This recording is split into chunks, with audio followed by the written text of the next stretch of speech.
we do live music promotion and we do the traditional label work. And on the live music side, the Iridium, we've been doing publicity for them for 9 years now. First of all, they're located right in New York City, which is the jazz capital of the world, and they're in the heart of the theater district, so location is really key in a very competitive market in New York City.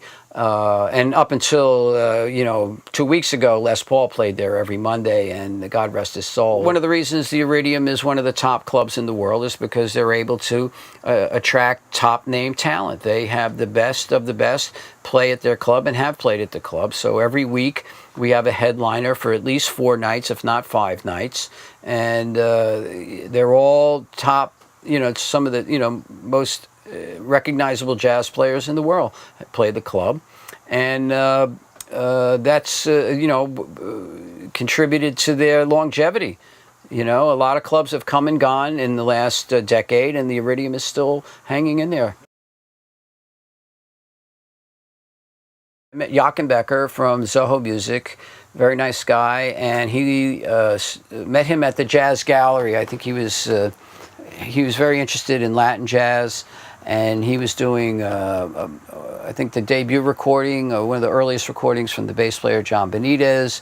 So I met him really at the beginning, and I've been with him since day one, from the very first recording, and that's going back to the beginning of the company now, maybe 5-6 years. And so we've done publicity for that label from the beginning, and we continue to do it. And that's a good example, because when he first started, he had small distribution, small catalog, and he was getting a little frustrated. And I said, look, as your company grows, just continue doing what you're doing, and eventually you'll get better distribution as your catalog grows. And sure enough, he did get better distribution, and he stuck it out.